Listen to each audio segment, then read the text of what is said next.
I'm going to talk about Ryan and Cole and their running situation.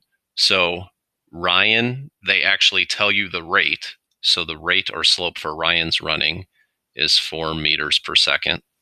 For Cole, they give you points. So, notice that at 2 seconds, he's at 10 meters.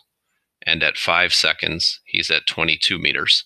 And you likely are going to want to make x equal to seconds and y equal to meters in this problem, just because that tends to be something that we often do. Time is the independent variable. So I'm going to calculate the slope, 22 minus 10 over 5 minus 2. That gives me 12 over 3, which is 4. So 4 meters per second. So notice that both Ryan and Cole are running at the same speed. So a linear model for Ryan's distance is, since he starts at the starting line, y equals 4x. For Cole, I'm going to use point slope form because I have a slope and I have points. So I could do y minus 10 equals 4 times x minus 2, or I could do y minus 22 equals 4 times x minus 5. Either way is fine. In order to help us understand the problem better, we probably want to solve it for slope-intercept form. That's not always true, but in this case, it's going to help us understand what's happening. Since these slopes are the same, that means the lines that are modeling this are going to be parallel. So if I distribute, I'll use the top one. Y minus 10 equals 4x minus 12. Or 4x minus 8, sorry.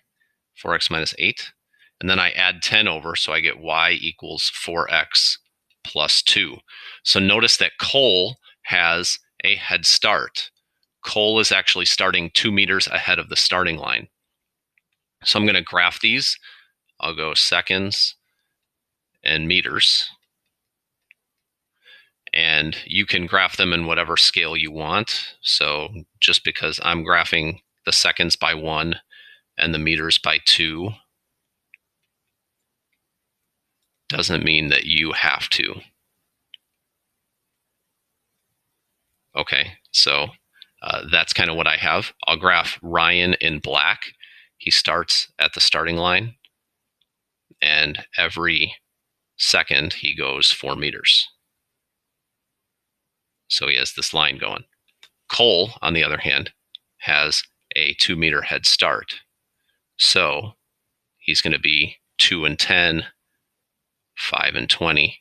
And what ends up happening is we have parallel lines. So notice that Ryan never intersects with Cole. So who wins the race? Well, Cole's going to win the race. And he wins by 2 meters because he's always 2 meters ahead of Ryan. At any particular second, there's a distance of 2 meters between them. How much time does the person who wins the race win it by? Well, Cole wins by a half a second because the race is 100 meters long. Let's just pretend like this line is y equals 100. Let's just pretend like this line is y equals 100. Remember that these are always parallel, so they're always going to be the exact same distance apart. And so how many seconds does it take for Ryan to catch up to Cole? He's always 1/2 of a second behind. So at 0 seconds, Cole was at 2 meters. At 1/2 of a second, Ryan was at 2 meters. Same thing all the way across because they never change how far apart they are. So this is going to be a half a second.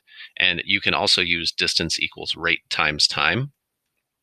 In order to figure out the time, you would do distance over rate. So the distance that they're apart is 2 meters. And the rate that they're each going is 4 meters per second. So that ends up being a half a second. Make an observation about the models, parallel lines. And then how many meters is the leader leading by 15 seconds into the race? That basically goes into the parallel concept. Cole is leading by 2 meters the entire race because those lines are parallel.